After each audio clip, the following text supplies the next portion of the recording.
Crap. I just realized it went live without even turning on the camera.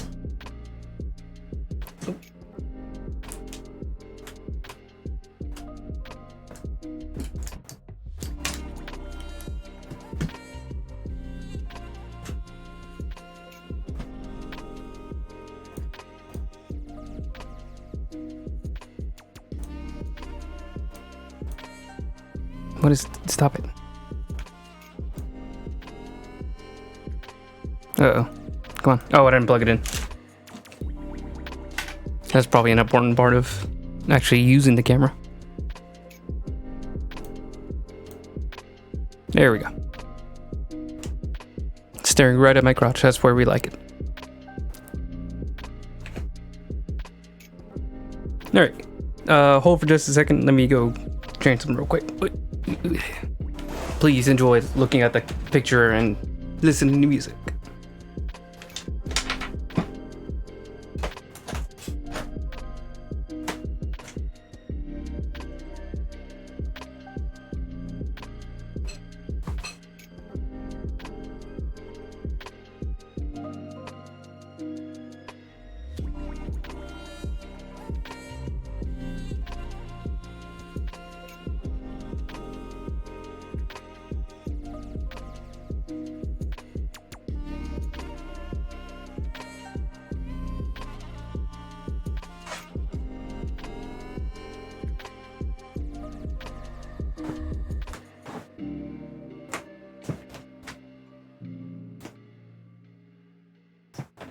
All right.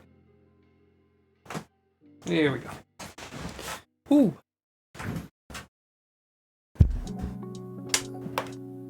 Let me get my ears back in.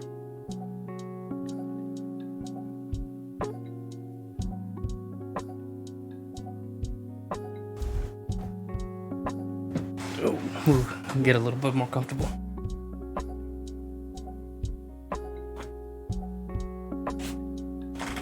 Oh.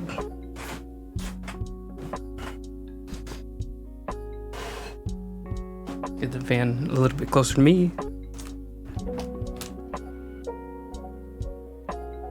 Turn off my phone so I don't have zero battery by the time I'm done with this. Okay. Ooh, give me a second to mess with the camera and also kind of get myself together. Blah. How now, brown cow? How now, brown cow? I'm gonna do a little zoom. There we go. Exposure, turn it up by 1. Oop, that's 2. 1, there we go. White balance, we're gonna tweak that around, make it more orange. Oh, it looks like I'm in black and white. There's like no color on this camera right now. It's too balanced. So just a little bit of orange, then we can just bump up the saturation. That's a little too orange. Oh, that's right, I forgot it looks different whenever I put down the menu on. Yeah. So just a slight bit of orange, and then whenever I take down the menu, it's a lot more orange. I'm gonna turn down the brightness, increase the contrast. Too much, just a little bit. Just a little bump to contrast, and then bring up that saturation. I look like an angry tomato. We're gonna turn down the white balance a little bit. A little bit more. Here we go. That feels good. Okay, camera's all set up. I have done my how now brown cow little exercise. There's a couple of exercises. The do, re, mi, fa, sol, la, ti, do to get like warmed up. I don't know if they do anything serious for me besides stretching my mouth out a little bit so I don't mumble as much. How now, brown cow. Which I guess is the point. Just cleaning my glasses off so it's not super streaky. But yeah. Today we're going to continue working on this piece that I started how many weeks ago? It's like I think just like a flat month ago. Yeah, I think it was like October 20 something, whenever I first started. And we're already pretty well into the piece.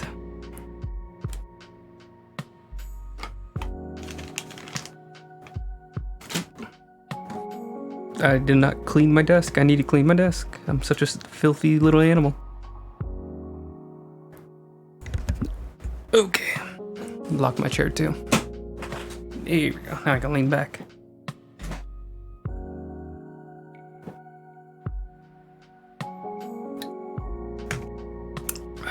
Okay. I just needed to change my pants real quick because real talk, I just ate dinner and I feel fat. I'm a fat boy. I'm such a fat boy. But it tastes so good. Okay. So yeah, we're gonna go ahead and get back on to finishing this guy.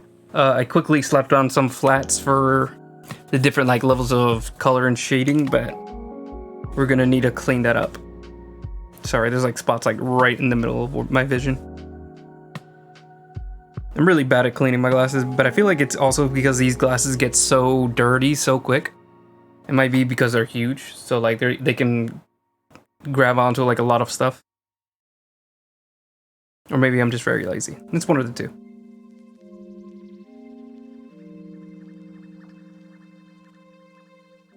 But yeah, we're gonna be finishing up the flats, and then we should be able to get started on the shadowing and rendering. I do have like a general plan for the lighting, but we'll have to see how it turns out.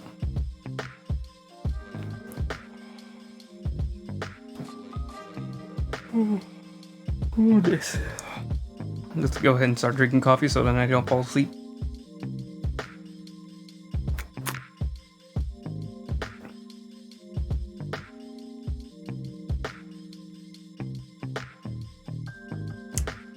Alright.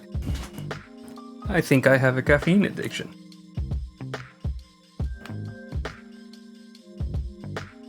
Okay, here we are. So, real quick, while I'm here, and I just noticed it, there's like a slight gap in the coloring here. So, let me go and fix that.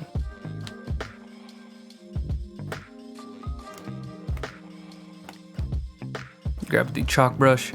There's like a tiny, you might be able to see it, but there's like a tiny little pixel of no color. So it's like pretty blinding whenever you take like a screenshot of just a picture. So just let me fill this in. Cause like I keep like a picture of everything at the end of each stream. And every time I notice like there's just like a blinding 1 pixel wide line there. Like none of the other corners have like any lights on them. They're all like very neatly on the edges. But this like one area here just had like just a strange little outline. But let me go and turn off the background. Also something I noticed, for some reason he has like really dark bags under his eyes, and I don't know what caused that. Oh, I know what it is. Hold on. I said I don't know, and then I immediately figured it out. This is it. Because everything is so like slapdash together.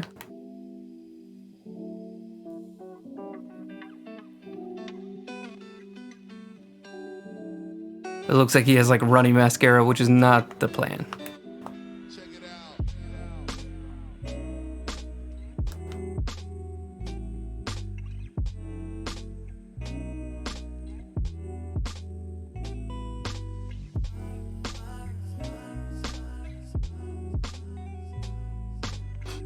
Let me also put this layer underneath the hair, that way the hair can easily just like stand over it.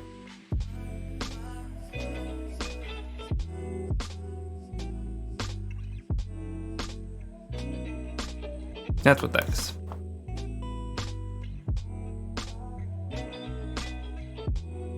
So the first part of this stream is just going to be me fixing up the flats and just making sure that they're not extending way past the lines they're supposed to. Everything's colored inside the lines a little bit more neatly.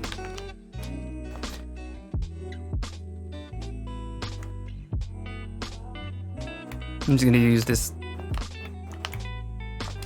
like hard brush. No texture, no nothing. Oh, That's why. I was wondering why the colors didn't match. Nope, that's still not right.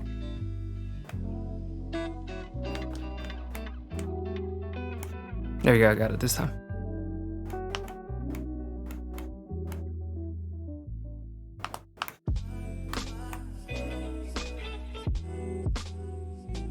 Oh, I got bit by a fire ant on my hand and I was wondering what was hurting. Oh, that sucks.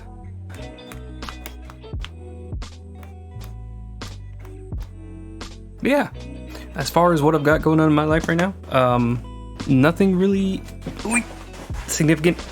I think now that we're reaching towards the end of the year, I'm just spending the rest of my month just chilling. The main thing is I need to save up days for days of PTO for a trip that I'm planning on taking this coming January. Hopefully I should be going to my home country of Guatemala, saying hello to the family we have there, seeing some of the food they have. Anytime I ever go anywhere, it's always about like what is there to eat, and it looks like they have quite a bit of food. And for my brothers, it's what are we gonna eat, and then where is the nearest magic shop, which is really infuriating. But you know, they can go off.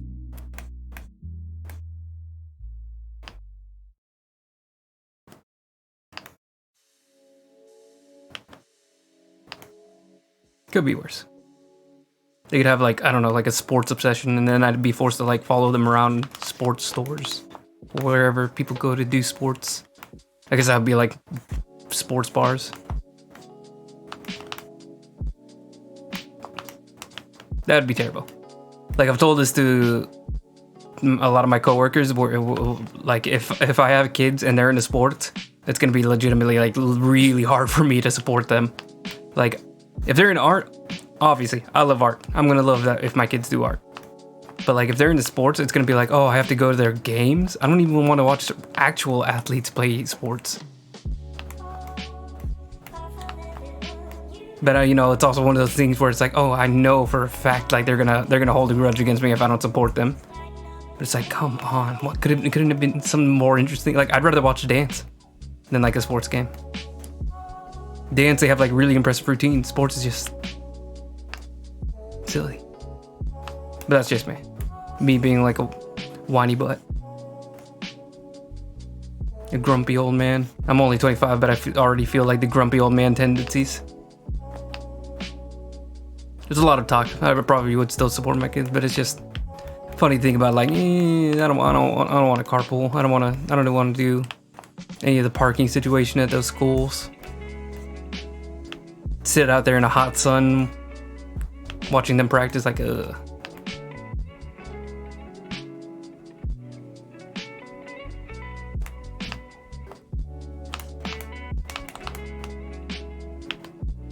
get a lot of it comes from, you know, me being like a nerdier type.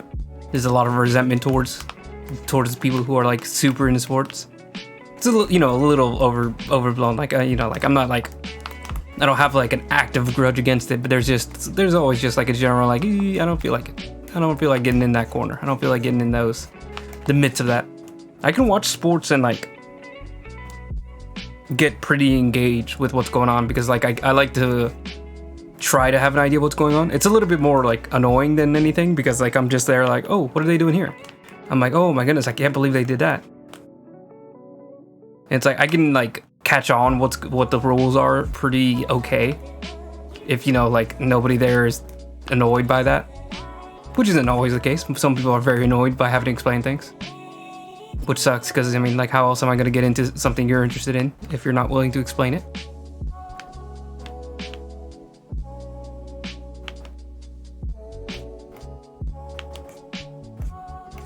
Then there are sports that I do like enjoy. Like I think F1 is really cool, even if it is kind of like a whichever company or team has the most money wins. It's still pretty enjoyable. I like the competitiveness. And there's like, unlike NASCAR, it does feel like a lot more like actually watching people put vehicles to their limits, whereas NASCAR is like this weird. Like they're shaped like cars, they run like cars, but they have like fake headlights. Like everything about NASCAR just feels weird to me. like the more I found out about it, the weirder it gets. I think Lemon has like a really interesting couple of videos on it on YouTube, because he's like a NASCAR fan, but he also does like a bunch of other like really interesting video essays. And he kind of like breaks down some like really fun and interesting moments, and like how like the sport has evolved over time. Talking about like Dale Earnhardt. And I get it, you know, there's definitely, it's not just like, you know, I guess what some people would expect is like country bumpkins, you know, just drinking beer and getting wasted, which, I mean, if you like watch the audience, it feels like that's what they're there for. I don't think I've ever seen like somebody who watches NASCAR in the crowd and just be like, oh, like did you see the form on this guy? Like that's usually coming from the casters and like people, maybe some people who are watching at home who are probably a little bit more analytical. People who are like physically there just seem like they're just there to get wasted and listen to the loud engines.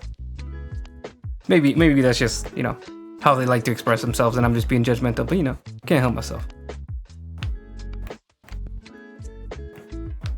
But yeah, there's like a lot of intricacies in like the competitiveness and like the rules. There are some engaging parts of it, but it's like this weird thing of like, we don't want people to go too fast because the vehicles aren't made for that, because we need to keep people safe. But then the rules that we do end up using like make things way less fun. Like it's so weird, or way less like,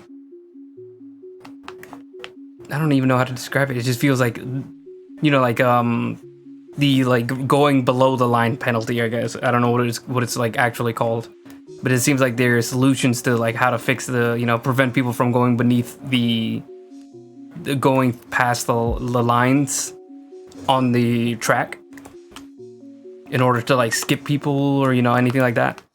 Or typically to like avoid crashing. I don't know. I have no idea what the solution is. It feels like almost like it's a solution. It's something that like almost can't even be fixed, because it's like you know, you're driving these huge vehicles at hundreds of miles per hour. It's like eventually like they're going to crash.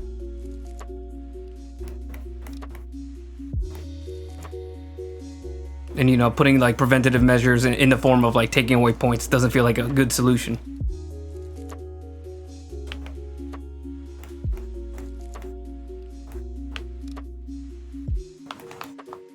But F1, it feels like, oh yeah, these are like some of the top of the line engines, some of the top of the line athletes who are like making split second decisions about like every inch of, you know, like tire pressure, you know, like tire durability, engines, you know, diesel or gas, or I don't know what they run on.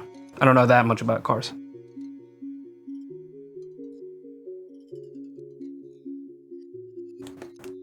But yeah, F1's a fun one.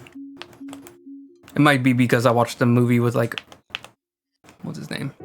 Chris Hemsworth? Yeah, Chris Hemsworth and that other guy. This is a really good movie though.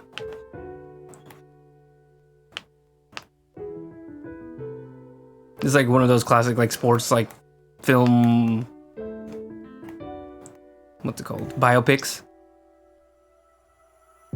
You know, like it's a little formulaic, you know, like you have like these character archetypes going against each other. But you know, there's also some fun in that. There's nothing wrong with like, you know, just because it's predictable and tropey doesn't mean, you know, it's not fun.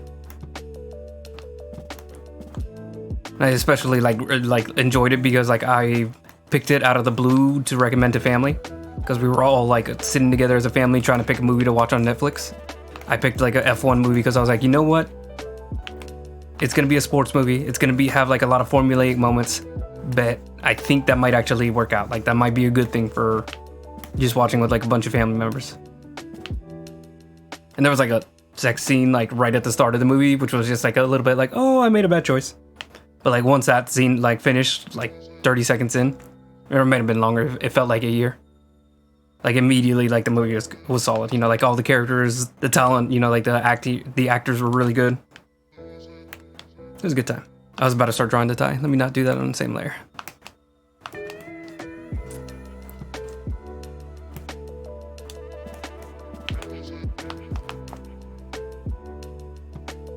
If my kids got into F1 racing A, I would not be able to afford it, but B, that'd be sick. Unless like I'm pretty sure the teams themselves would like pay for everything at that point. But I guess like the training would be something else. I don't know if I have like that innate quick reaction speed. I don't think that's in my blood. I'm a decent driver, I think. I like going faster than my brothers do on highways, and I have not gotten into a crash, so I guess that's a good sign. But I would not presume to be like a world-class driver secretly, like in my DNA. I freak out whenever an ambulance drives by. Like I don't have the reaction speed for this. Who knows? Maybe an indoor sport like basketball would be fun. But again, hygiene, I don't think my kids are gonna have that. Unless my 6'8" goth dommy mommy of my dream finally comes true. In which case I will support him fully. Or she will and I will follow along.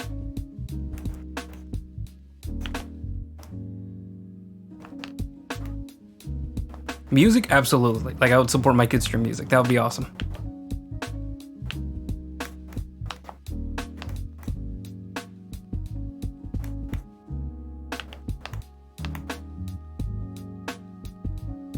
Anything like artsy, maybe not too artsy. If they're really like poetry, that'd kind of suck. But it'd be all right, you know. Like I could go through like galleries or wherever they have poets, or if they're at like bars and cafes, that'd be fine too.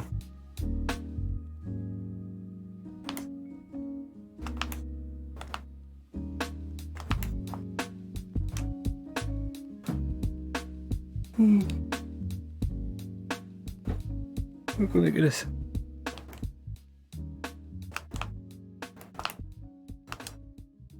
Alright, what's next? Tie is cleaned up. What is this? Scarf? Yeah. Oh, we didn't finish the hair. Oh, there's a lot more hair to clean up. It's gonna be a long one.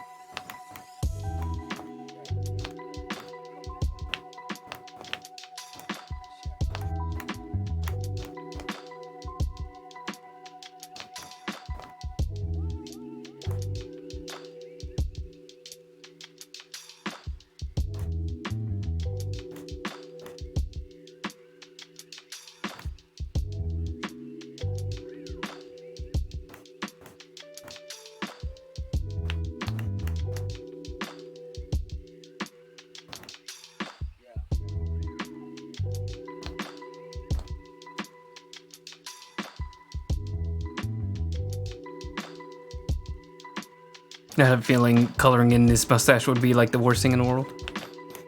Hair is so hard to fill in because you gotta like, you know, like it's so strandy and there's so much to fill in, so many like really tight gaps.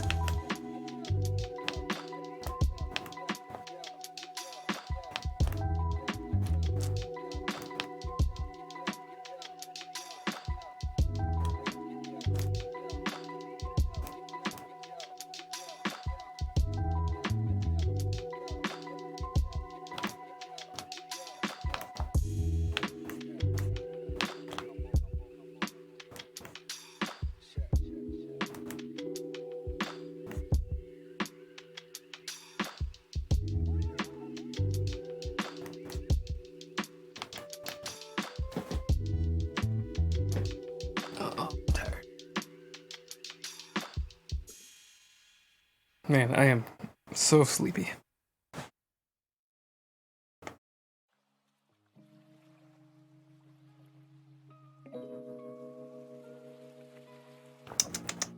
Coffee.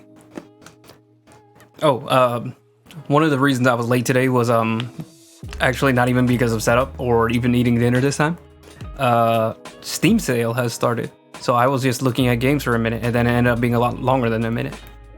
But yeah, I'm at such a hard spot because like there's so many games I gotta finish, and I try to keep like a decent rule where it's like, you know, no more than like 3 or 4 games that I haven't played.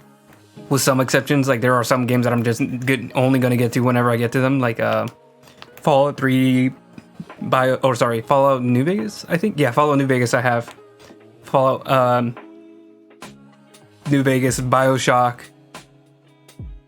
You know, some like really old games that I've already played once. You know, like I don't really need to like hold off on buying other games until like I replay games that I've already played like 100 times. It's just like I like having those in my collection, and then you know one day whenever I do have like games that I don't feel like playing, you know, it might be nice to go through one of those. I mean, Assassin's Creed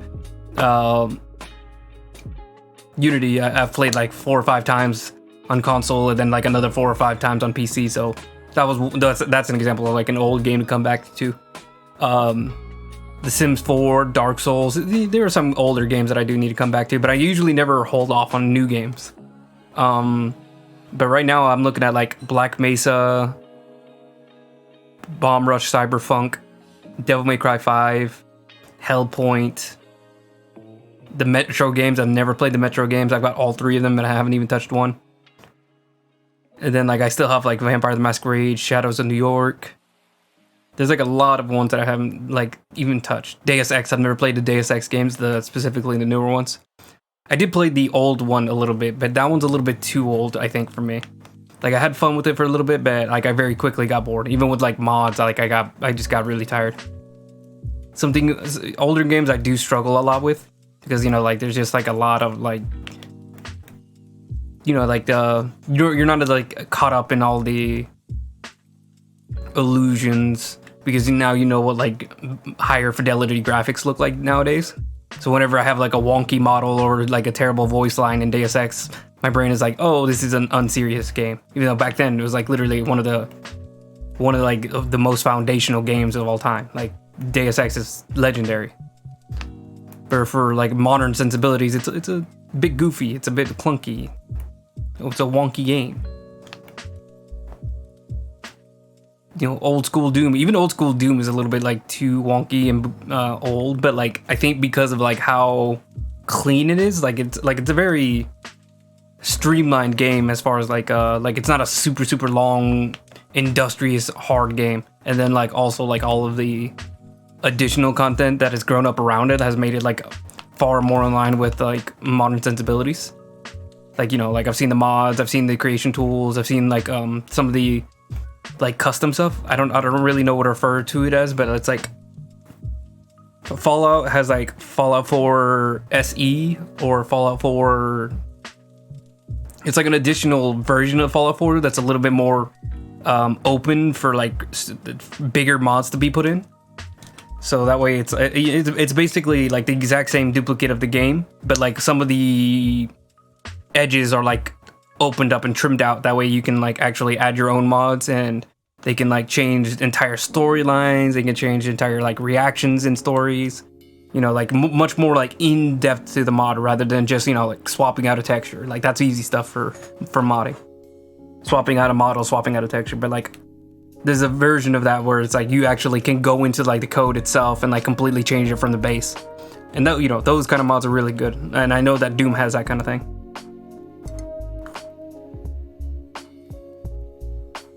I didn't see too much for Deus Ex. I tried putting in a couple mods, but nothing like too crazy. You know, like I'm not asking for like an entirely new game. You know, I want to play Deus Ex, but eventually it just got to like very, very not fun for me. It was okay. It was just like, I think some like, you know, the design, like the old school design and everything of like, you know, gameplay, the what's it called, the gameplay loop and the mechanics, they just didn't appeal to me. Point is, there are some old games that I want to that I do want to go back to. Some older games that I don't really feel the need to go back to. And having some of those older games sometimes hold me back from trying new ones. And that was the case with Deus Ex. Like whenever I felt myself like not being very invested into like the older Deus Ex, I was just like, there are like 100 new games that I know I'm going to enjoy, like I could play instead. And that's what I did. I was just like, okay, this is fun. I gave it a shot. But you know, I'm just gonna buy the newer Deus Ex games that were made in like 2014 and see if I enjoy those. You know, like maybe then I'll get like a real like love for Deus Ex. Because I actually do own the art book for Deus Ex for whatever reason. I just really thought it had like a good cyberpunk aesthetic that wasn't like super cliche. Like it felt like it had like a really good intent on the design of everything. Like they break it down in the book, but like they kind of went for like a really like weird direction. It was like old Renaissance paintings during like the 1400s and 1200s, like Shakespearean outfits, but like with modern design sensibilities, and trying to like push those into each other, where like, you know, like merge those design aspects, you know, like big fluffy outfits with all these like weird designs, and then merge that with like sleek modern, you know, black leather, not leather, but you know, black textures, you know, that kind of thing. And I do really like admire that. Like I think they really hit like a perfect little I don't know what to call it, design choice, stylish. They hit like a really unique style. It's like Fallout, the Fallout series. It's like they have like such a unique blend of, you know, it's not just the 1950s, it's the 1950s plus like a certain style of cyber technology, but like a specific level of technology too. It's like it's not just like cyborgs and all this. I mean, they do have cyborgs, but even the cyborgs in Fallout are like very 50s-esque, despite the fact that it's like 2280 or whatever.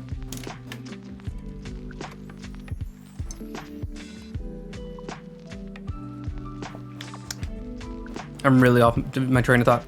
Steam sale. Lots of games. I really want them. I might still buy one or two, because some of the sales are just insane. Like the one that I'm looking at is freaking the Mass Effect Legendary Edition, 80% off. It is $10 or $11 right now. Like what? Like that's the price of the original like Mass Effect games, like the ones that were released in, you know, 2014, 2016, somewhere around there. Hold on 1 second. I think 2012 actually. I might even go further back.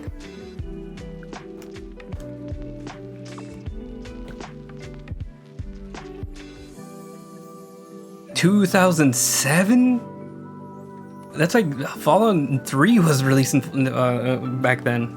Oh, actually, now that I think about it, Mass Effect 1 was so clunky. Now that I really remember it.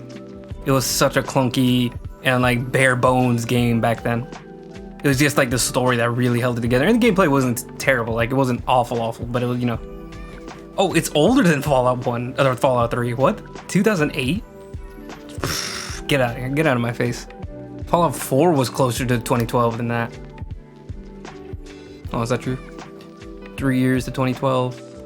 Then Fallout 2008 is also 3 years to 2012. Okay, so they're about equal. Which means there should be like another Fallout. And like now. Which is crazy. But let's not think about that.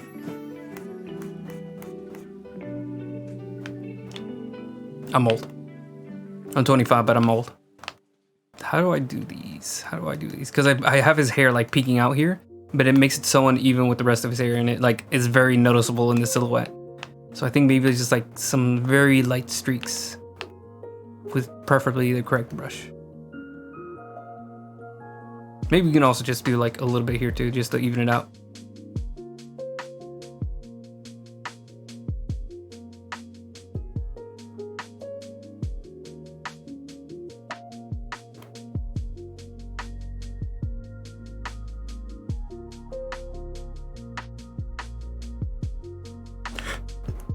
Going off the lines at this point, but there's nothing wrong with that, if there's a good reason. So yeah, Fallout 3 was one. I think Psychonauts is also like 70. Psychonauts 2 specifically is like 70% off. Like there are just some insane deals right now. Then there's other games that I've been wanting just on my wish list for a while now, like Ixion, Ixionoin, something like that. It's like you're like a spaceship hurtling through space, and it's like a survival game where you're piecing together parts of it. It's not like a FPS or anything like that. It's like a city builder, but like the city is just like a super big space station, like a Dyson sphere type thing. So that's another game that I've been thinking about picking up during one of the sales. The hard part is that It's the autumn sale, which means that the Christmas sale is also down the line, but you don't know how good those deals are going to be. It's, you know, it's FOMO. That's the entire point.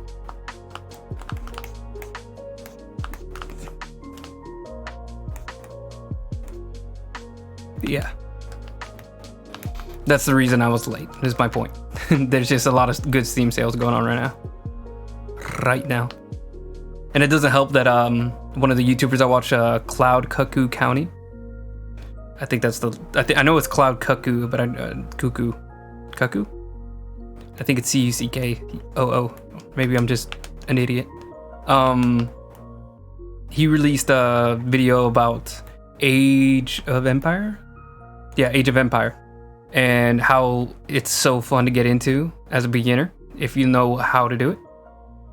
And that makes me really want to give it a try, even though I really don't think I'll enjoy it. But like something about this, whenever you get like a good video essay that can really explain a game, just makes you want to like dive in head first. Like Need for Speed, I got back into because I was watching the RaceFig videos, and he got me like into it. Like I really want to get into like an F1 game. That's like part number 2 of like why I think F1 is cool, is because RaceFig explained how cool like the mechanics were on like the F1 games whenever they're not terrible.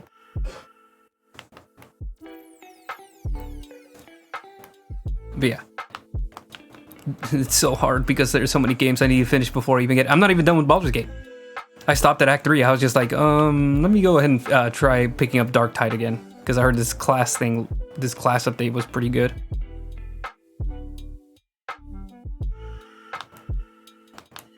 And then I've been addicted to it. Although I do think I'm like right on the verge of dropping Dark Tide again, right before the end, because I only need one more class to 100% before I get all 4 classes finally maxed out.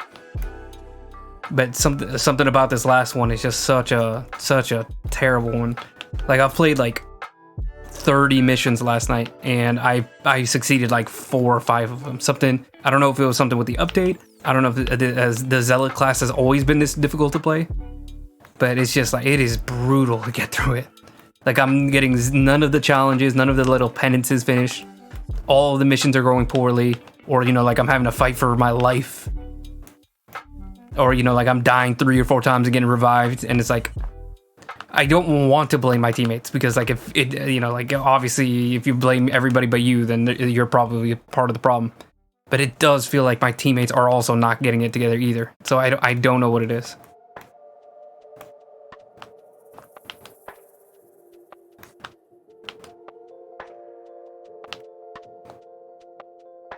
What is the good endpoint? It's hard for me to tell, but I don't know where the hair starts and then this shirt begins. I'm gonna say like right here.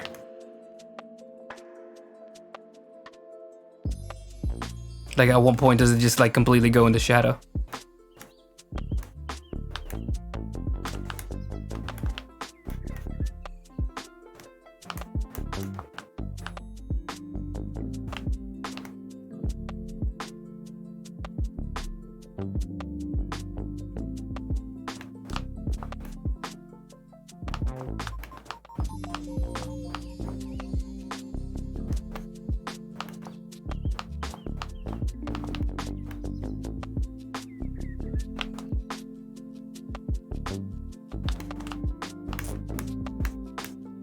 Okay. No. Let's just make this smooth. There you go, just like that.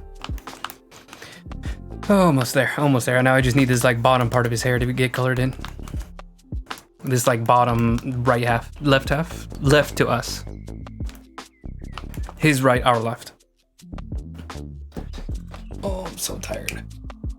I don't know what it is. I got like 7 hours of sleep. I got up early, but not like crazy early. Still like 7 to 8. Somewhere in between 7 and 8 hours. Still, my brain is just completely fogged up.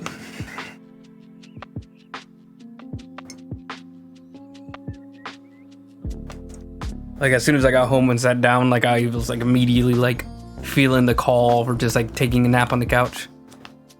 Am I gonna be a nap guy? Is that what I'm turning into? My brother's a nap guy.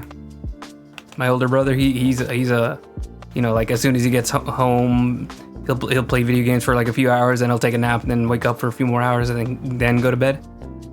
And it's always like crazy to me because I hate naps. Or I don't hate naps. Well, yeah, actually I do hate naps. I have a very bad relationship with sleep. It's just like I always feel like it's holding me back from getting more stuff done or enjoying myself. I think it's like this, just like a learned thing from having school, where it's like, oh, I'm having fun playing games, or doing a drawing or working on something, and then I realize like, oh, if I don't go to sleep now, I'm not gonna be able to have enough energy for school, and it's like that like animosity that I build up from sleep always being like, oh, you have to, like there's no arguing able to sleep, you have to go to sleep. So I have like a resentment towards sleep that I think I still carry.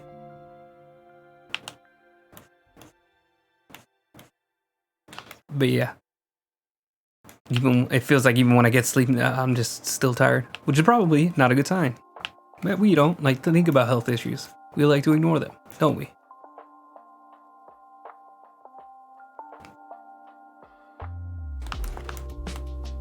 What just happened?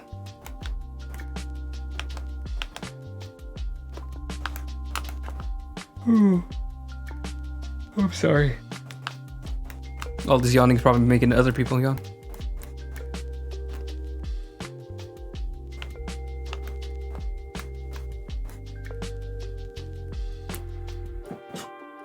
Sorry, I lost my train of thought. I've been trying to grab back onto and I completely blinked out.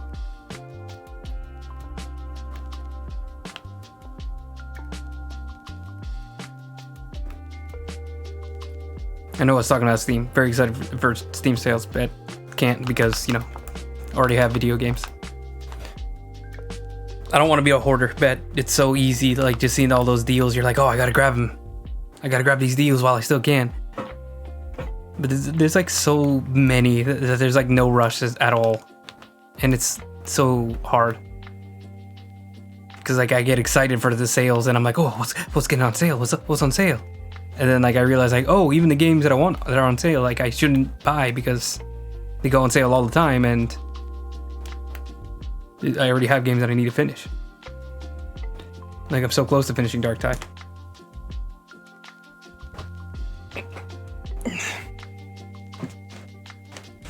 That's why I'm like, I really value like games that are like, aren't too indiscriminately long. Like I've heard there's a lot of games that are like just long for no reason. Like Assassin's Creed games are usually pretty long for no reason. I remember Destiny had a few issues. Oh no, actually I remember it was Anthem, back when that was still a game that people even mentioned. Anthem had like a quest like halfway through the game where you would just have to go collect a bunch of items just to like really inflate how long it would take or how long the game story was.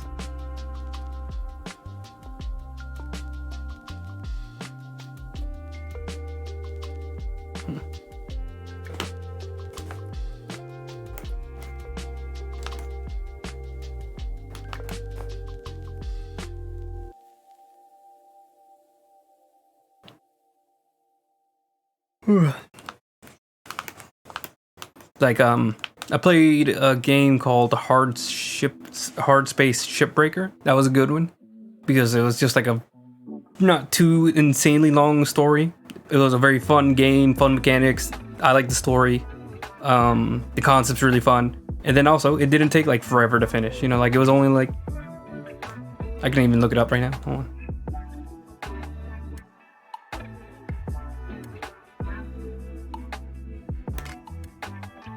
I played around 50 hours. 50 hours is like a solid amount of gaming. I mean, if you do like the dollar to enjoyment conversion, like $1 per hour, that's like a $50 game. The game I think I originally bought for like $20, so like it wasn't even that much. Or My Friend Pedro, that was like a really cheap game too. That was like a $10 game, and I played it for like 20 hours. Just like a good short little meal, like a good solid meal. Cult of the Lamb, that's also a really good one. That one was also like $24. Then you get games that are gonna take forever. Baldur's Gate 3, I'm at like 140 hours. Yeah, like that was a game I knew going into it. Like, oh, this is gonna be a while. We're gonna take some time with this one. Like, what is on my list? Like, I bought Skyrim. I know Skyrim is gonna take like a couple hours. You know, like maybe 100, 200 hours.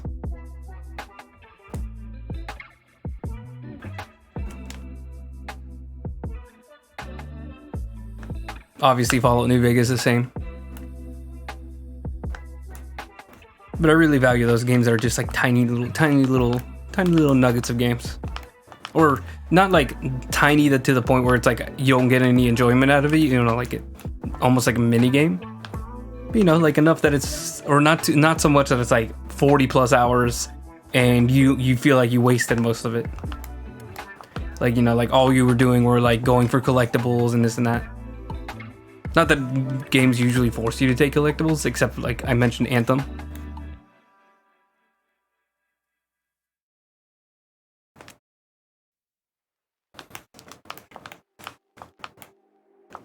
You know, like games that really value your time. Like I remember Prey. Prey was a good, like, solid game where it was like yeah, like I was around the same, like 40 to 50 hours if you spend your time like really just having fun, doing all the side quests that you want, grabbing all the collectibles and upgrades that you want, but not like egregiously so. And, you know, like that's also because I like to be a little bit of a completionist myself. I have like 5 games that have 100%ed. So I do like really enjoy just like getting every like drop out of a game I can.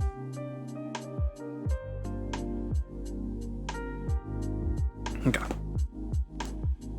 So that's the hair. Now we're gonna move on to the scarf.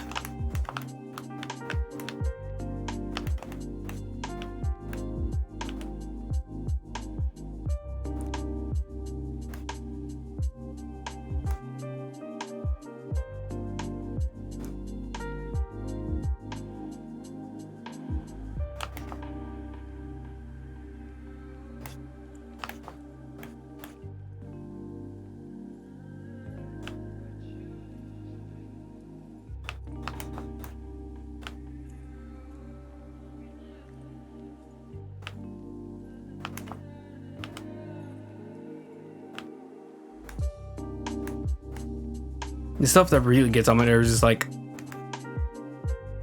2 things. Games where you have to like really like fine tune your items in inventory. Like I mentioned on one of my other streams, but like I think I'm gonna go ahead and just call it quits on trying to play the new God of War games, because like I've seen the inventory and the equipment and all that, and it's just like something about like those rarities and, you know, trying to like min-max your equipment to like really get like the best like build for your character, I guess. Something about that just seems like it would really drag on, and like I don't think I would enjoy that, especially not when I have like other games that I really want to like sit down and enjoy.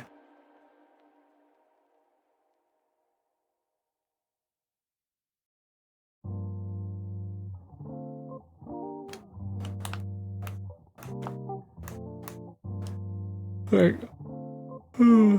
I think one of the reasons I haven't been playing Baldur's Gate is because like it's probably my fault, but like a lot of the game I have been doing like, you know, all the side quests, all the checking out everything, trying to make sure I get every little like side quest I can out of it.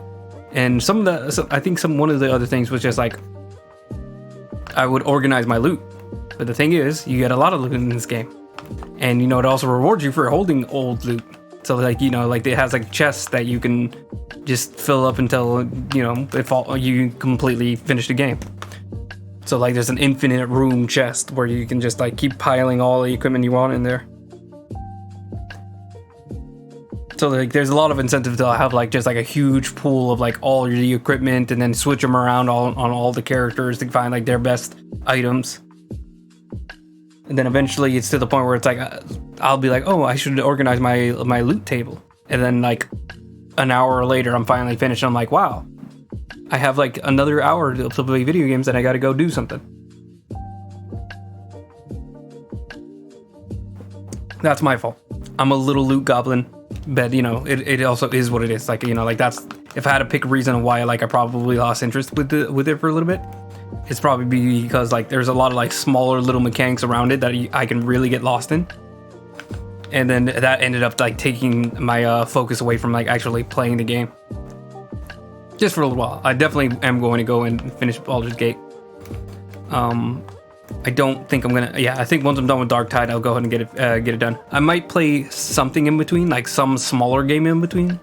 Like, I don't think Bomb Rush Cyberpunk, but something like tiny, like a little puzzle game feels like it would hit the spot. But I don't know what would fit in between that little area. It's something tiny. Not sure. Oh, I think maybe you know what? Maybe like the Vampire Masquerade game. There's still one that I haven't finished. The Coteries New York, whatever. The Shadows of New York. That one would be a good one just to like fill in that tiny little gap.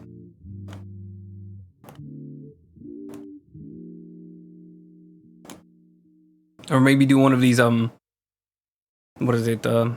Cult of games. These little like interactive novels. I really enjoy the interactive novels, like the Vampire Masquerade ones. Maybe I'll give that one a run. Those are fun. Anyways.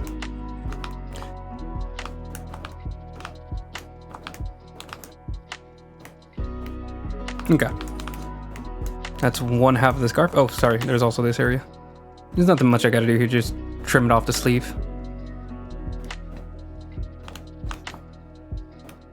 My mind is in another place when I'm doing this part because it's a very like technical part where it's just like you're just filling in spaces. There's not like a huge amount of artistry that goes into this. Nothing that like requires like active attention and like conceptualizing what I need to do. Nothing so grand. All right, this side. It's like inking. It's like I turn off my brain a lot whenever I'm in this area. I don't really have like a lot of creative interpretation during this stage. At least when I'm inking, there's still like some places where I really need to like focus because I want to like think of what I'm actually trying to interpret.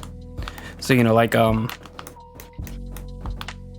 this area. Like this was an area where it's like I have to figure out where I'm actually going to be putting, like, where does the hair end and where does the hair start. So there's still like a little bit of interpretation, but like at this stage mostly just, you know, just this. I think that, or, you know,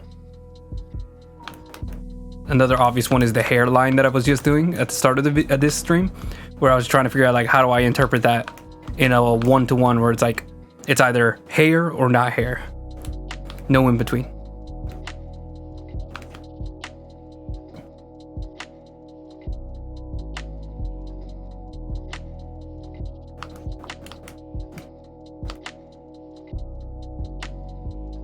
No, my back.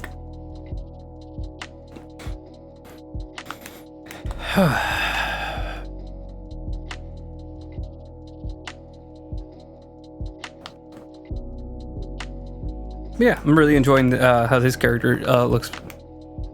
So far, it's been really fun, like working out his pose and thinking about like how I'm going to lay out everything. I think so far the most fun part has been the background, where it's like really loose and it's just like me trying to conceptualize what would be like the more interesting location for the character.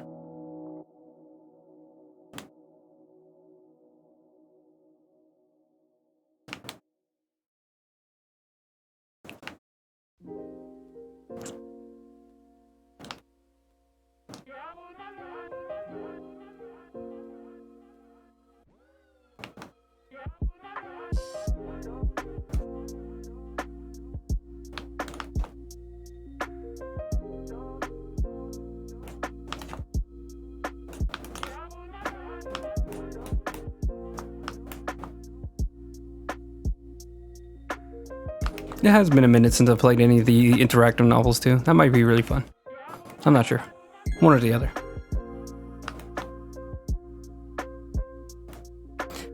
Interactive novels are also one of those things that I've watched. They actually, these exact same videos here I mentioned earlier, the Cloud Cuckoo Country. Let me look up his name before I keep calling him Cuckoo.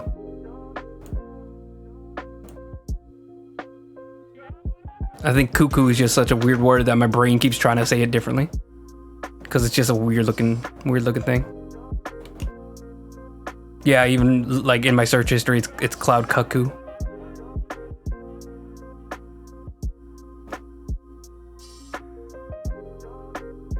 No, actually, it is spelled Cloud Cuckoo Country.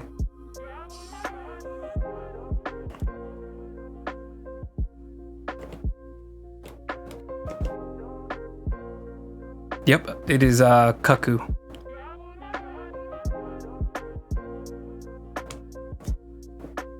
But it does say that most people spell it Coo-Coo, C-O-O-C-O-O, even though that the actual spelling of it is C-U-C-K-O-O, Cuckoo. But it's obviously pronounced cuckoo, but for some reason my brain just doesn't like that. So, spell differently? I think not.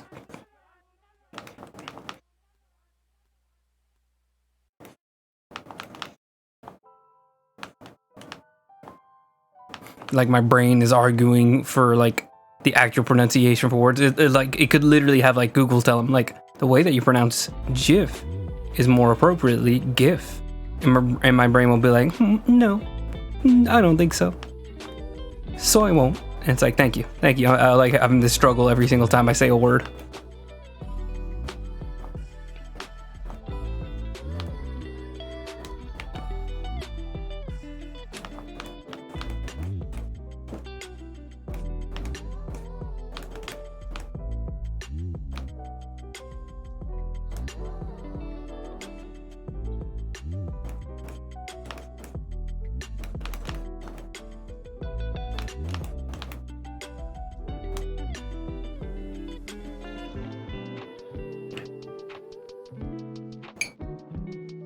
Oh, sorry. I don't think I finished my thought. Yeah, he just had a section about. He had a video about like erotic literature. Erotic literature. It's a word that means like literature that you're supposed to like have some kind of like meta game with, where it's like, you know, like there's something that pulls you out of the book but still like takes place within the book. So I remember it was like some kind of like weenie book. It was like a Goofy Kids book where it was like called Weenie Stories or something. I don't even remember. But they had like this fun game where it's like, you know, all of their like little goofy children's stories, they had to have it like on the bottom right corner, switch to page 32, and then like on the bottom right corner of page 32, it would be like, make sure you flip all the way to the back of the book, and then, you know, it would go through all the pages, and all by the end of it, it'd just be like a drawing of like a hot dog or like some goofy little thing for you to celebrate that you know, like you went on this little Easter egg hunt. Or there's more serious examples like I think the House of Mazes is one. Or there was another one where it's like parts of the book were literally like cut out and they have like secret ciphers in it. Or, you know, like there's like I think in the House of Mazes or something that I just referred to earlier has sections where you literally flip the books upside down. There's like little small windows that see through to the other side of the picture. It's like there's a lot of like little functions that all go into like the reading experience, but it's not like but it's outside of the book, you know, like it's a game that you play outside of the book rather than, you know, like just having like a tic-tac-toe table that you play in the book. It's like it actually like moves around the book and will sometimes even be directly involved with the story. Like I think that House of Mazes book was like a one where it's like somebody is like trying to piece together some kind of mystery. So it's like you're also piecing together the mystery with them. I think it's a really interesting like little niche. He also talked about like old school D&D game books where it's like you're going through a dungeon and it's almost like an FPS game, but it's in a book. And it's like you flip to the next page, you take like another step. Or it's like if you plan on taking another step, you know, you flip to page 32. If you want to go back, then you go back to page blah blah blah. You know, like you're like flipping through and it has like a single page for every single possibility of what you do in that dungeon. And so like it'll have like instructions and then, you know, like rules. Like in order, if you want to attack the goblin, you have to roll on a d20 and then refer to page 32 to find out what that does. And, you know, like you'll see what your roll does on that page, and it'll be like you land 1 damage, but also take 3 damage of your own. And it, you know, like it's a fun little like game way before like computers or video games were existed, for people who wanted to just play a game of D&D by themselves, and, you know, didn't have like a whole group about it. Anyways, boys, he brought up like interactive novels on like some free websites where you can play them, and one of them and the one that caught my eye obviously was like the Vampire the Masquerade stuff. And I've had a really good experience with that. Like, there specifically Night Road is like the very first one that they ever did, and that one was just such a good, fun story, where it's like you could play whichever clan, things will plot out differently, you can have different endings based on your actions. It's not like a super like dynamic game, you know, like it's more dynamic than what you would expect in a game like that. You know, like it's just a text game, basically. Like there's a few pictures of characters here and there, a little bit of art, but it's mostly just text. Dense. But despite that, because like it's all with like random variables and choices, and, you know, like points, like an RPG where you're not like you have +5 stealth, -3 this. It's a really, really fun experience. And there's really like a lot of memorable moments, especially in that first one. There's romances, there's murder, it's all good. I love all that stuff. Which is confusing because like I didn't really like the visual novel that the Coteries of New York, the like actual like game where there's like art always. Something about it was just like not that. It was missing something to me. What is this? Am I on the wrong layer? Oh, I skipped the pauldrons.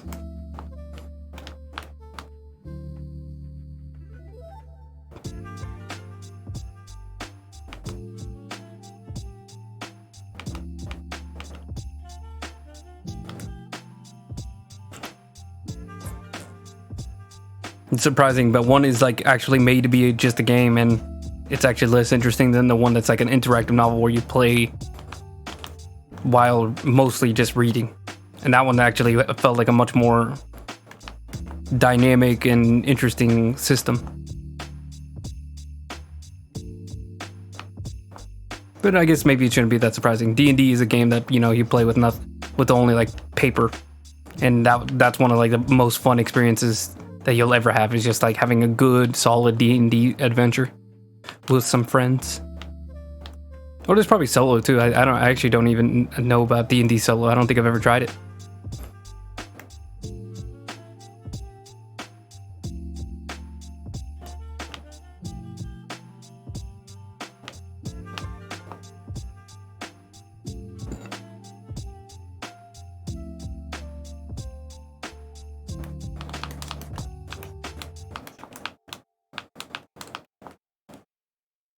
There we go. Oh, never mind. I see a little area where I didn't color it in.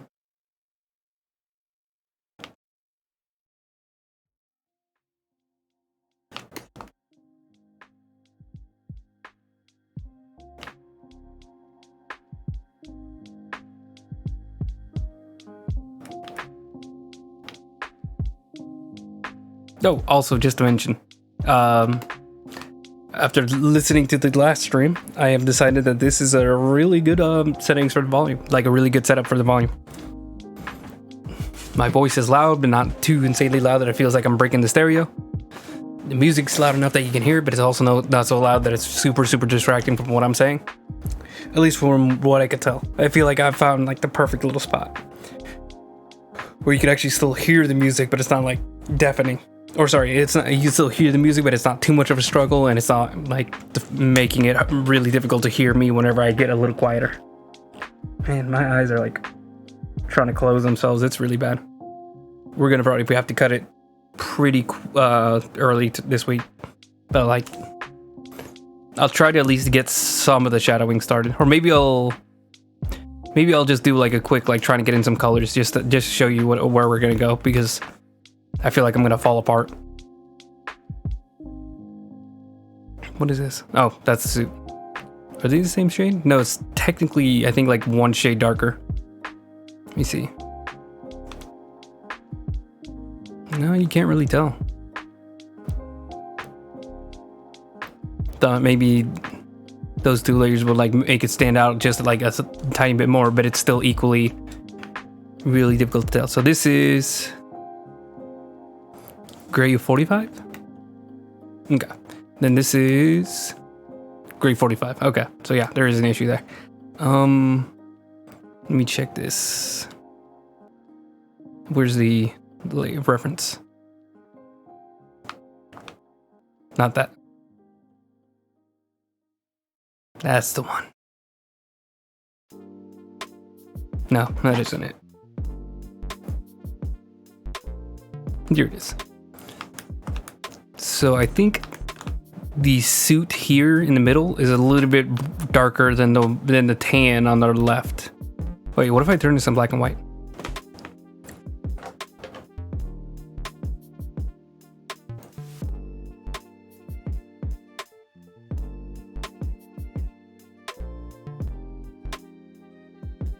Okay, yeah, you can tell like it's a little bit brighter on the tan.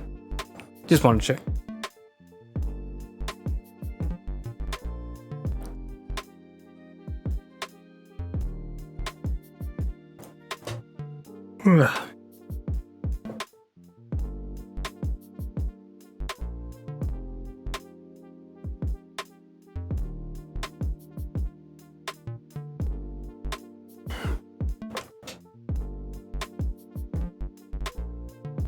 So instead of 45, let's go like 55.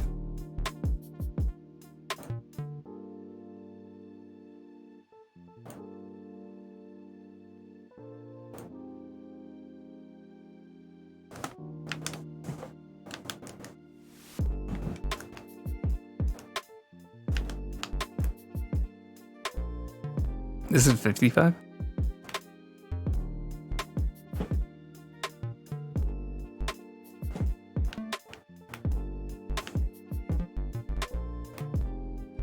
Oh, I see. I was going the wrong way. Let's go 50 then.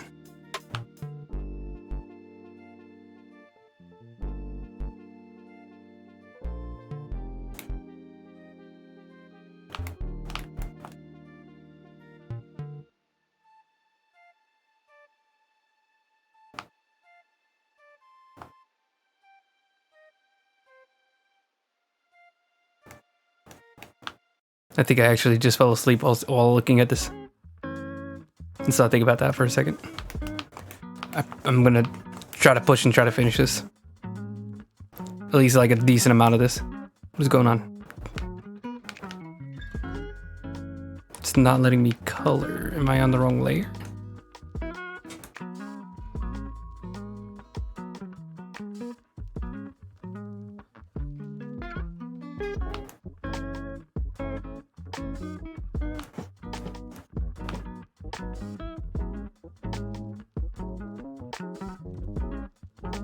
What is happening? Oh, did I already? No. What's going on? Why is it not like? Oh, I think I see the issue. There it is.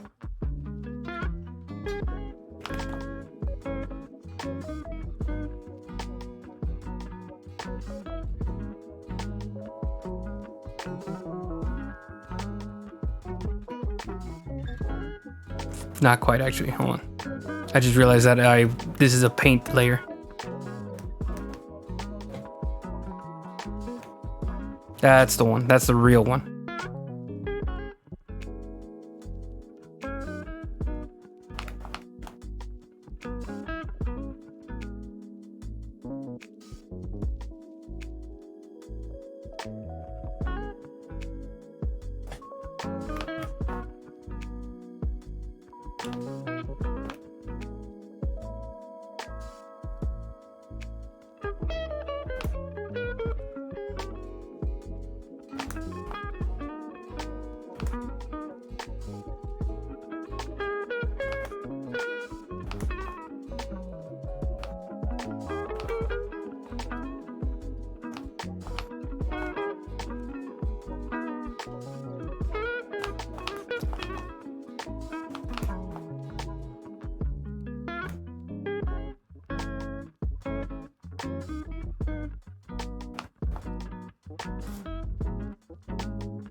Okay.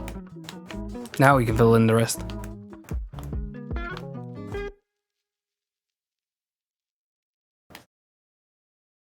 Oh, I'm still on the wrong layer.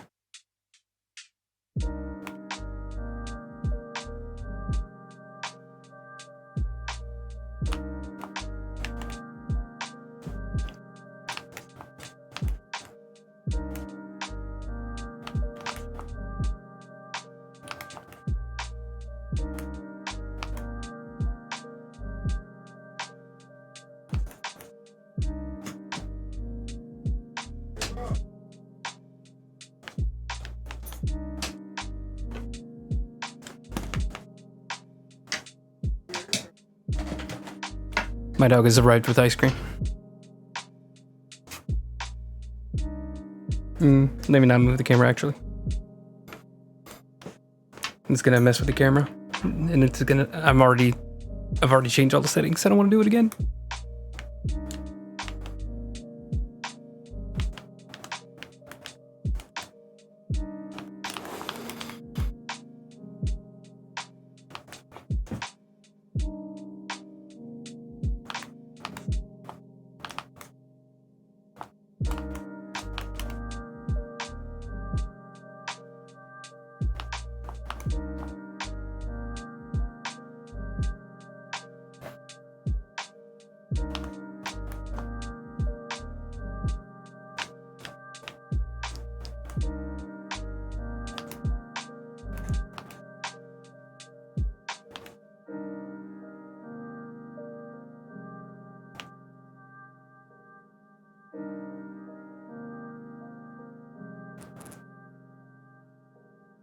I just fell asleep again. Oh my goodness, this is really bad. I'm so sorry.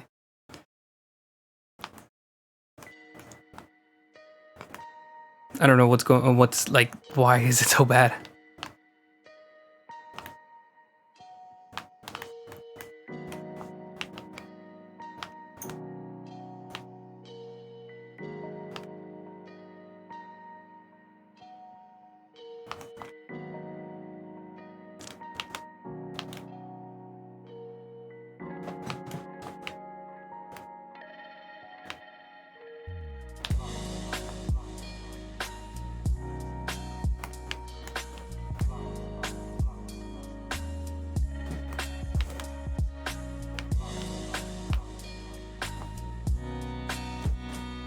He's munching away at that ice cream.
There we go.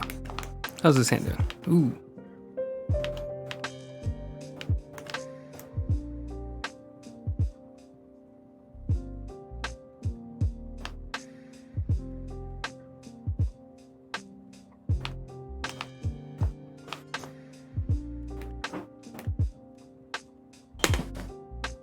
1 second. It sounds like a branch fell on my car.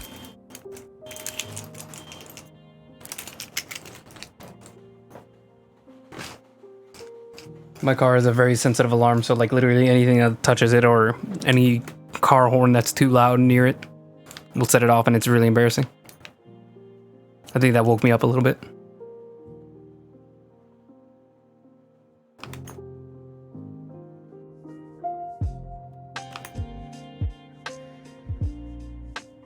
And I just realized there's also some areas I gotta fill in here. No, there's so much work to do, so much work for me to do. It just keeps getting worse.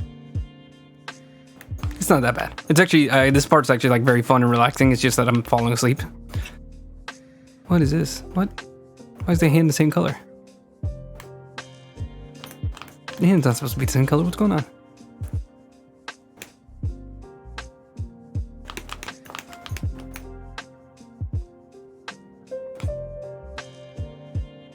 That's upsetting.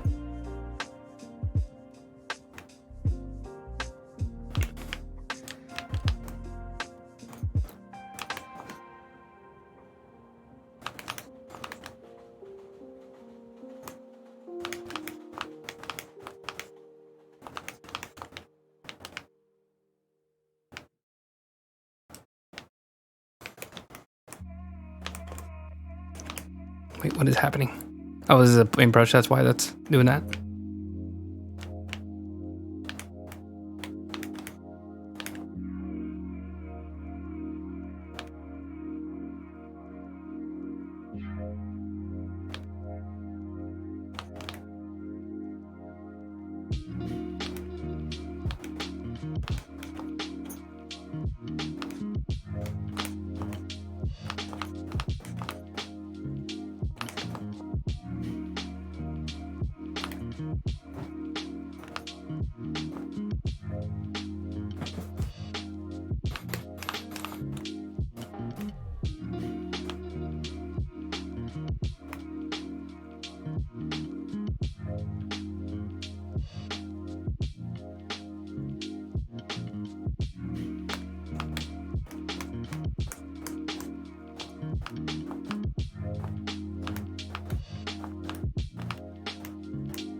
Alright, I think that's good. Nice and trimmed. I think on all these sides that should matter. The hands are all cleaned up, everything's trimmed up. I'm gonna move on to his undershirt. That section, yeah. First, let me make sure. Let me just make sure to trim this off.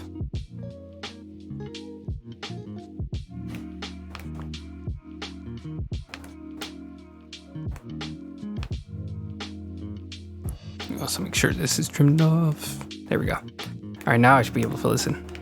Grab this color. Now, just make sure to trace around the fingers and nails.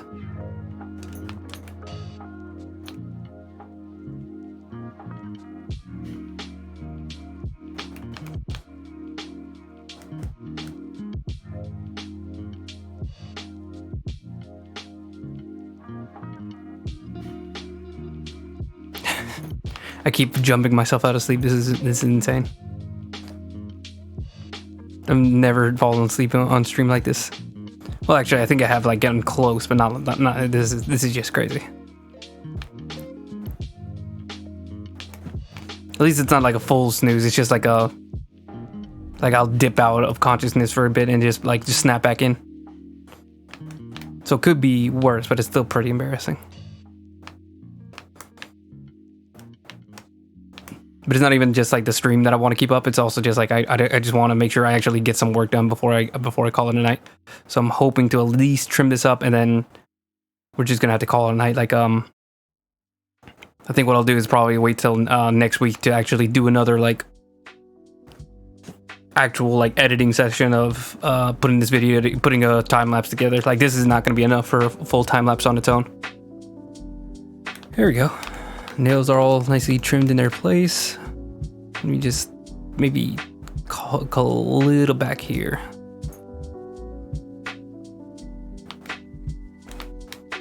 This area where it kind of dips in. Make sure it's nice and pronounced there.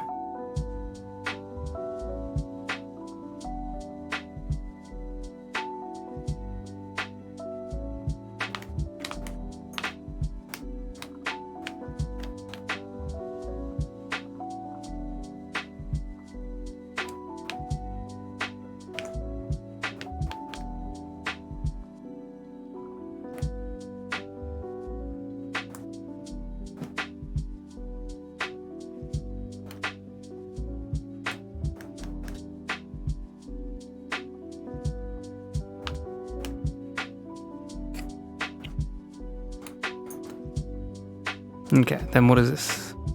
That's the undershirt. I think already just like no problems with that. I don't see any areas where it's cutting in. I lied. I'm a big liar. Big liar. Big.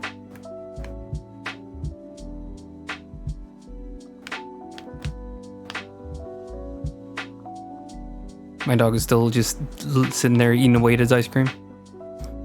What a selfish man. A selfish dog. Alright. Uh-oh. It says that I timed out for a second there. Okay, we're good.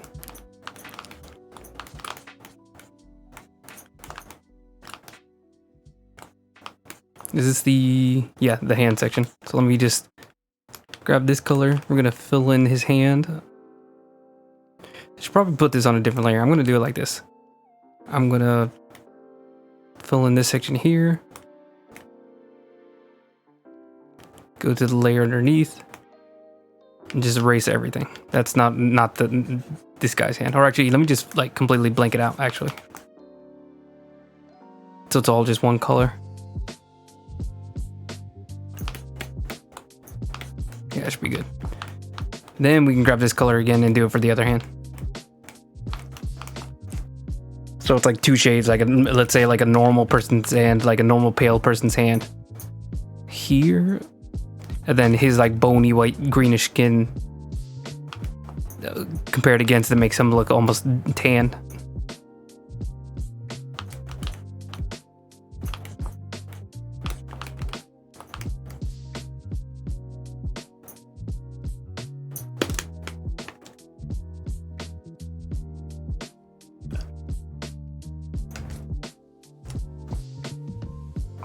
Almost choked on my coffee. That's good. Good sign. Proud of myself.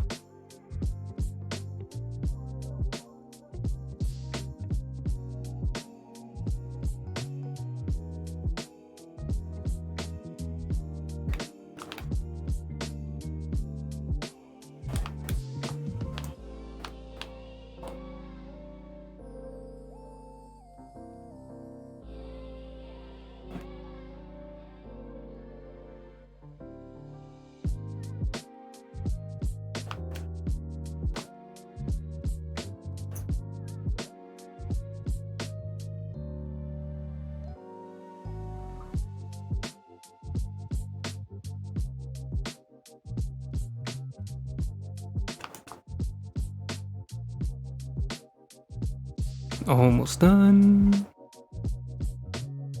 Nice. There we go. Neat little hands.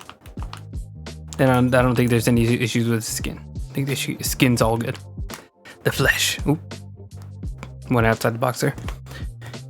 Alright, so I think that's most of the areas pretty much like separated where it needs to be. I think I could maybe do the fingernails and then the shirt buttons. I think I'm only going to do the shirt buttons because that should take like 5 seconds. Then we just find the suit jacket layer and just put it on top. It's the jacket, suit jacket. One layer above. I'm gonna go like a brighter color. Let's go with like the dress shirt color.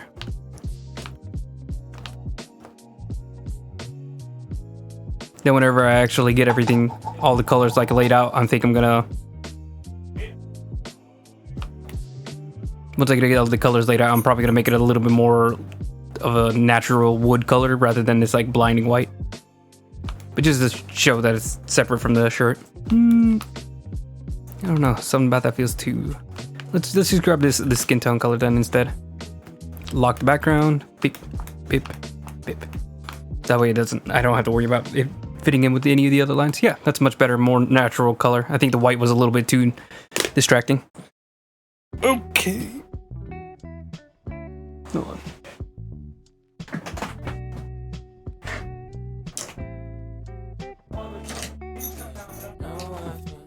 You know what? I think I have enough energy just to try to finish laying out everything as far as the shadows that I plan. So we're gonna close this group. I think I remember to put this all in a group. Bip, bip, bip. Yeah, there we go. I think the difference between these two shades are a little bit more pronounced when everything's darker. There's a bit of banding too, which I remember being an issue in Krita, but it's not too bad. Speaking of, I don't know if there's been an update on Krita for a long time. I feel like it's been forever since the last big update on Krita. Just a shame. They had like RNG brushes and all this other cool stuff that they added. Anyways, not the point. 1 second. The influence was heavy, all the faults even mine. They were still persuading like I'm needing a dime. Like my people ain't dying. All right, right back into it. It's funny, right? I probably should have done that way earlier. Hold on 1 second.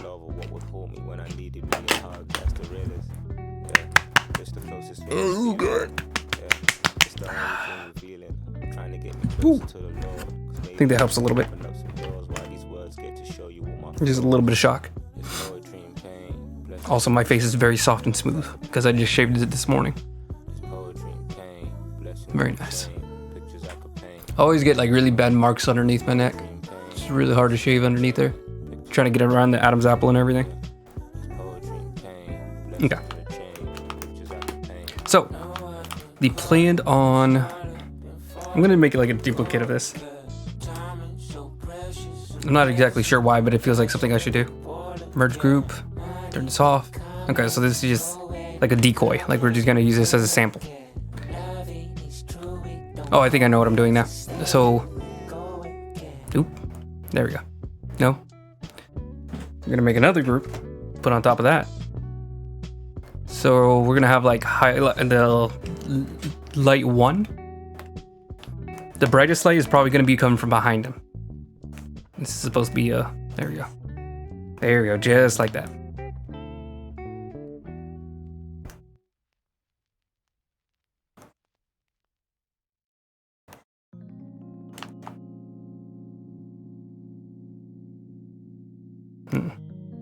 I could actually probably make this the actual color that I'm thinking, so let's try doing this one more time. Move with a more appropriate color. Let's go for like concept color cookie. There we go. This like sickly greenish yellow.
There you go, just a little bit of glow.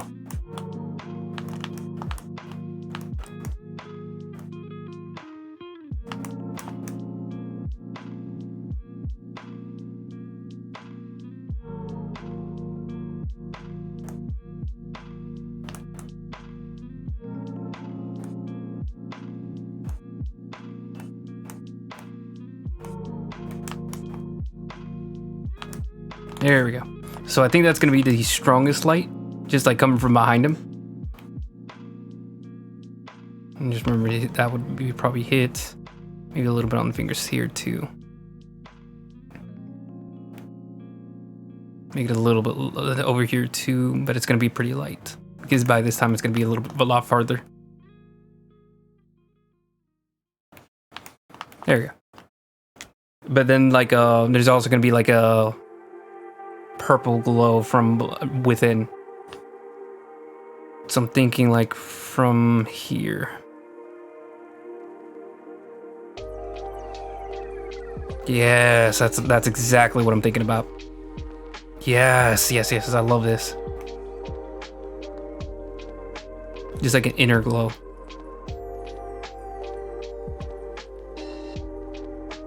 Like we can say it's from like the street over here. Like we can say it's like from over here. I'm gonna soften it just a bit.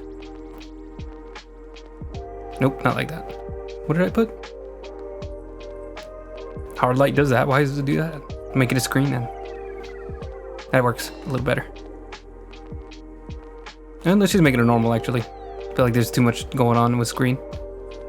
Okay, now I'm switching back and forth to soft light. Overlay. Color dodge. Ooh, hold on. That's not too bad.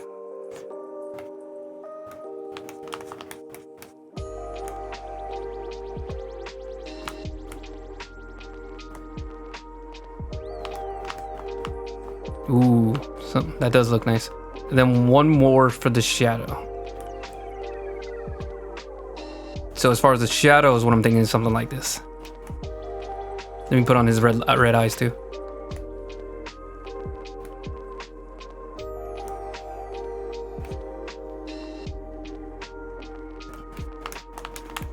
We're gonna soften this as I go along, but just to get it laid out, and then we can like tweak it.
Okay.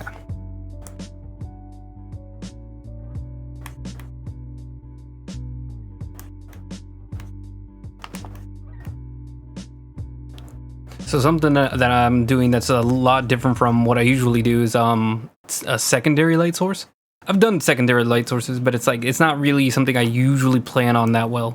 It's like something that I always think is a good idea, but never really like commit to executing. It's just like something that like sometimes it will happen, or sometimes I'll just like completely forget it and move on. But it is something I try to be conscious of, and this one is one where it's like right from the get-go, I like figured out like, oh, this would be a great opportunity for me to try something like this out. Yeah, this is just me throwing around colors, just playing around, seeing if I can feel it out.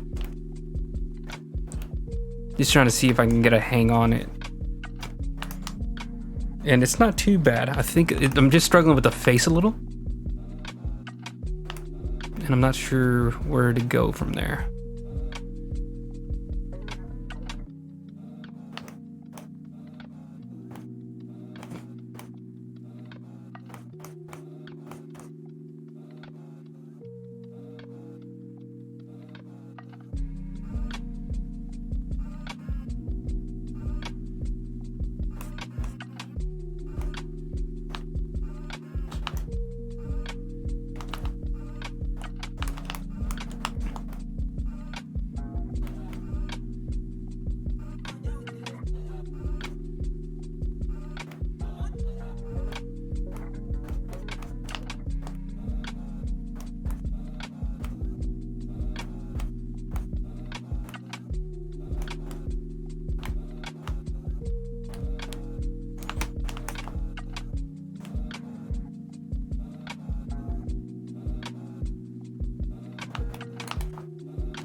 There we go. Okay. So this is kind of what I'm thinking for the lights. Oh.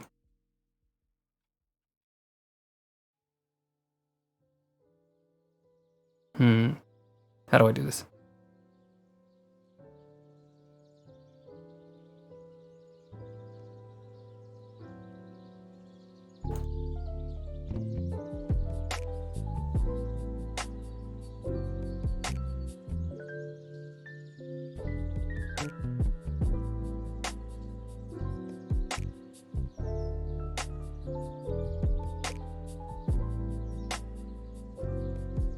Something like right there, I think. Maybe even lighter on the shadows.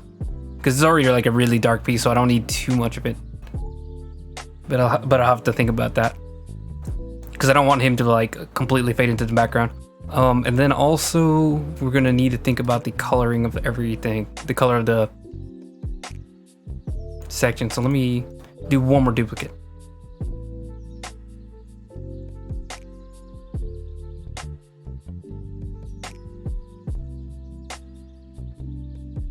This one will just be a quick little exercise before we call it a night.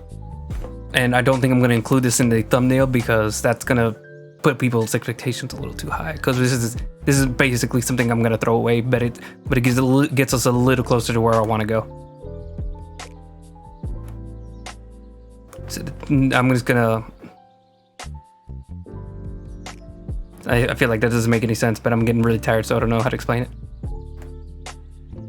Basically, I don't want like the thumbnails to like make it seem like I'm like already ready to like get started on the final edits when I'm not.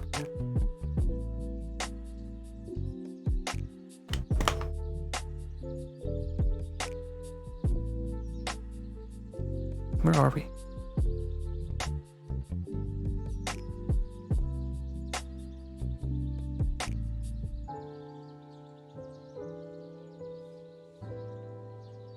That's better.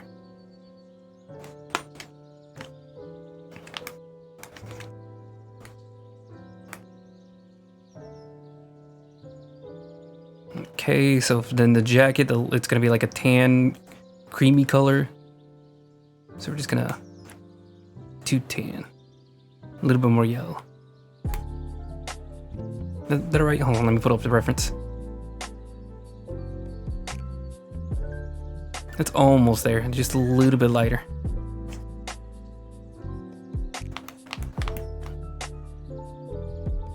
What layer am I on? Oh, now I remember. I didn't lock the background.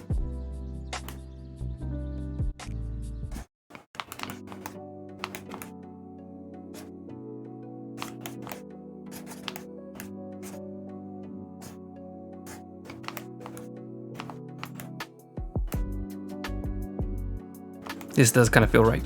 All right. And the pauldrons are like a brown. Yeah, like a bright brown. So we can, or like a chalkier brown.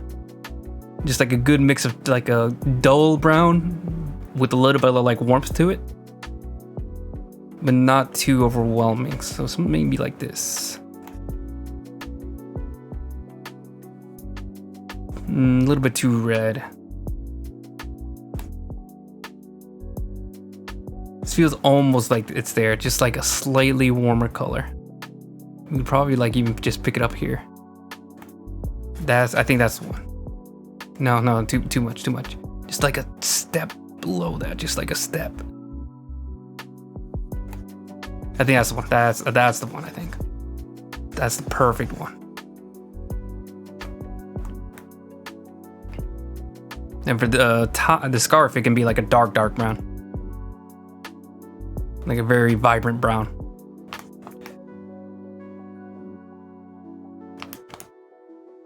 Okay, let me grab the sweater undershirt. Where's the undershirt? This is the undershirt. So this one can be like a bright green. Yeah, it's almost like a bright lime green. Not like that.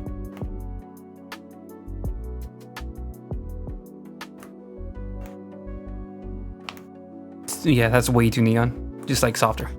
That's the one. That's the perfect one. That's so good. It makes me want to get angry. And the rest of his suit is like gray, so we can probably keep it like that. I just noticed he also has a pinstripes on his pants, so I'll have to remember to do that. But that's definitely something for a less tired me. Then the skin has to be that perfect grayish, greenish white color. Almost like porcelain, but porcelain is almost like a little bit of a like yellowish, creamyish, bluish color. I need one that's like, instead of blue, just switch it out for green. Like that would be the perfect one, but I don't know what to call that. Let me turn off the reference while I do it. Nope. There we go.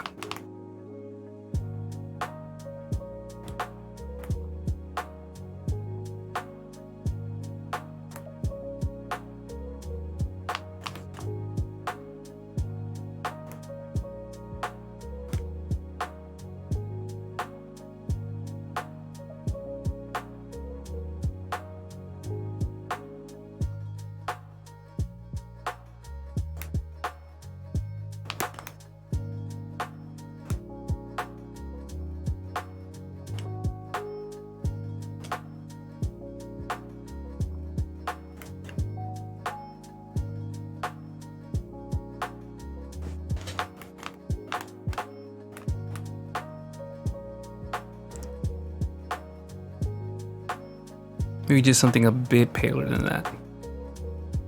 What is this? This feels like almost a perfect color.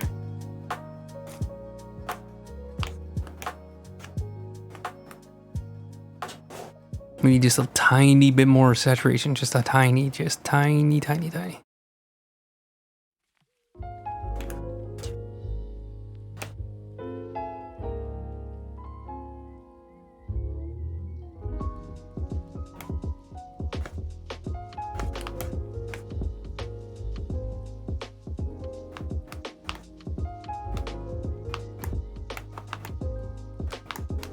Then I could probably work in it a little bit here and there just to make it like exactly right.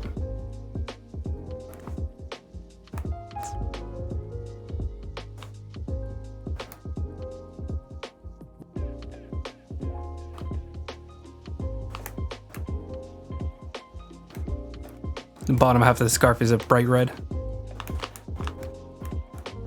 Something like right there.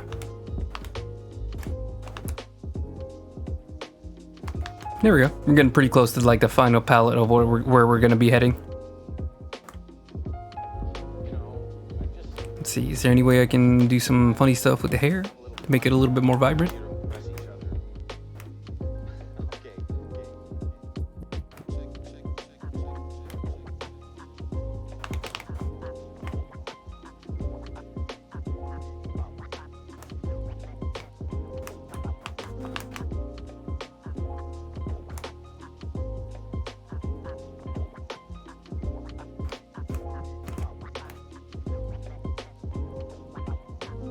Then we're gonna grab the black. Just dust it in to really like dampen the brightness.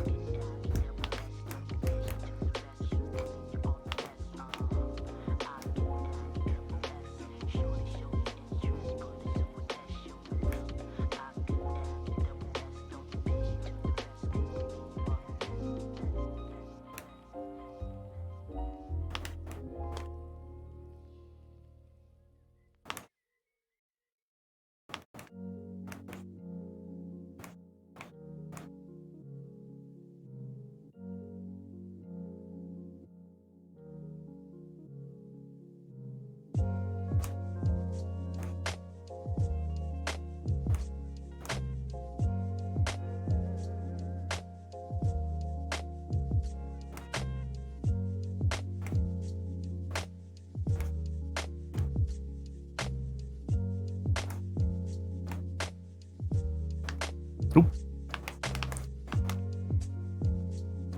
Then I'm just gonna add another layer just to go on top of everything. This is just like a simulated highlight. And then grab a pencil.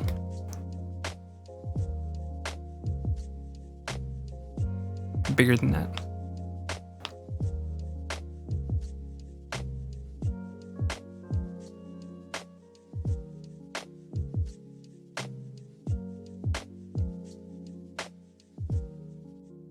Why is it so bright? Color dodge. That's weird.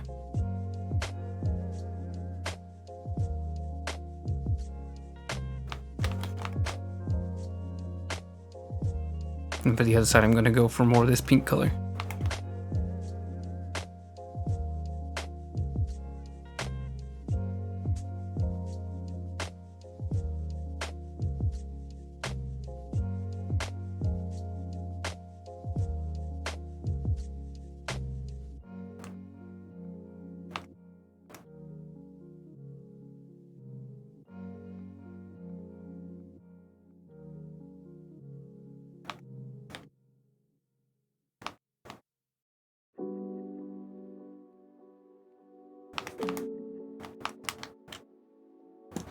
There we go. So that's a bit of where we're going to be heading with this picture. Definitely going to be, adding a little bit more blush, a little bit more shadow, and fix that all up. But like as far as like where we're going to go with the rendering, let me go and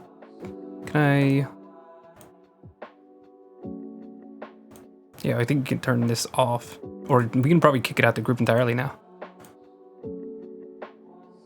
There we go.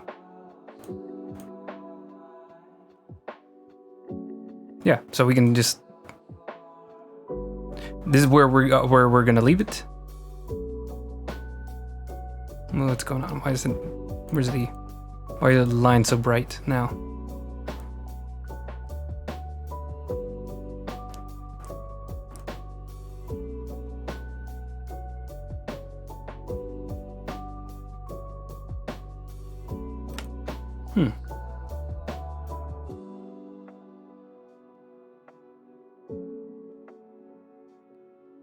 Anyways, I'm not sure why the lines aren't doing what they're supposed to, but this is basically where we're going to be heading, but for right now we're going to be leaving it here. Why are you not doing it right?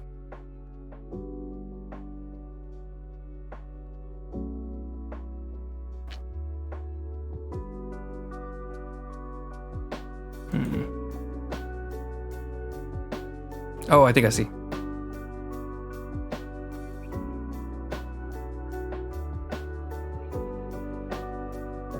There we go. Okay, so they're in the same group, but they're not like together. So if I deleted this, yeah, it's still gonna stay. There we go. So we found the perfect spot. Control Z, please. There we go. Thank you. All right. So okay, let's try this again. So this is where we're gonna basically be heading.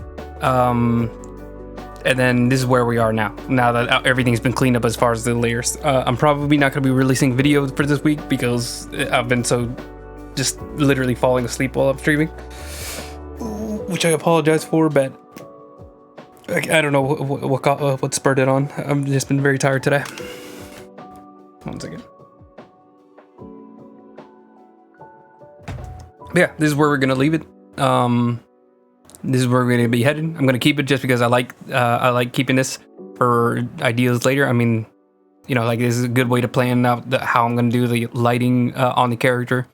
Give him a little purple glow. I'm gonna keep this for my group on. Let me make a screenshot of this. Bam. That way I can let my friends know where we're gonna be heading. But this is where we're gonna leave it for now. I basically all I got done today for today's stream was just fixing up the flats to like be even and not have sections peeking over the other. Everything is now like neatly in its place. So then it is completely ready for me to start doing some shading and rendering and getting that all worked out. And then I already have like an idea of how I want the lighting to go and how I want the colors to eventually look. So this is basically perfect. Everything's set up how it needs to be. Yeah, that's what we're gonna call it. Oh, so once I get the shadow, so the list of how we're gonna do what we're gonna do next is we're gonna be doing the shading and rendering. Then once I get that, I'm gonna do the gradients. Yeah, we're gonna do some quick gradients. Then once I got some quick gradients done, we're gonna do gradient mapping in order to get some of the colors in. We're going to do the background. So that's going to be the big section where I actually paint out, make everything look nice, instead of just like this really sketchy mess that I have here, which is fun. I like the way it looks right now. It's actually very pleasant. Like I think the setting I really nailed. Like I'm really happy with how that's going to turn out. But actually having like clouds instead of this big streaky mess above them, you know, having the rendering of the building look a little better. Or even like if you look at my thumbnails for these videos, I actually have like a really well done version of the parking lot where you know there's raindrops everywhere and you can see like reflections going across the ground. So I'll have that worked out by the end of this piece. So render, gradient maps, background. Then we're gonna do like a final touch up to the colors and rendering and shading. And once the background's finished, then we're gonna do final touches. So, you know, instead of just a quick gradient map, we're going to actually like adjust all the colors of the character, you know, add blush where I need to, add highlights where I need to, all that good stuff. Then, you know, we're going to get a little bit closer to like somewhere like this, where this is just, you know, like a quick preview of where we're going to go. But yeah, I'm going to turn back on the eyes, at least for this. But yeah, I'm very tired. I'm going to just keep it brief for the end to sign off. Check out my Instagram, same name as my Twitch handle. Check out my YouTube channels, also linked down below. Raul A. Peña's art streams. And then I also, if you want to see the full archive, highlights, if you want to see the highlights, everything's packed into 5-minute chunks. I have a DeviantArt if you want to see some of my older artwork and some extra stuff that I wasn't able to post. Instagram is probably where I'm most up to date, so keep an eye on that. I'm going to try to post something tomorrow. It turns out I didn't have something ready this week. I forgot to upload it to the Google Drive that I usually put all my stuff in, so we'll get that fixed up and probably have something tomorrow. Hopefully have something up tomorrow. Check out my commission sheet down below if you want me to work on a character of yours. So something like Vampire the Masquerade or D&D. I've been working on so much D&D characters and OCs that it's going to make my head spin. So I'm obviously like well equipped to handle one of your D&D commissions if you want me to do one. I would love to work on your characters, make them look great, you know, make them really represent those big hero moments that you like. And then also, if you just want to make a one-time donation, I do have a PayPal link. I do have a PayPal link down below. If you just want to make a quick little drop in the bucket to like help me feel like my time's being appreciated and that you really value like the work that I do here. That's gonna be it. I'll see you next stream. I'll try to be a little bit better rested up so we can actually get a little bit more work and a little bit more brain activity going. Wow, I am just out of it. I think that something about seeing the Steam deals just made my brain just shut down. I think I might be under a spell. Gaben did this to me. Blame Gaben. It's always Gaben's fault. Anyways, that's what I'm going to call it. Thank you for everybody who was here today, even if it was just for a few minutes, even if you're just catching the archive that'll go up later. I really just appreciate being able to show any of my artwork to people. Like, I've always enjoyed sharing this with people. So, you know, bye. Thank you. Thank you, bye. Bye, thank you. Thank you, bye. Thank you. Bye. Hope you guys have a good night. Bye.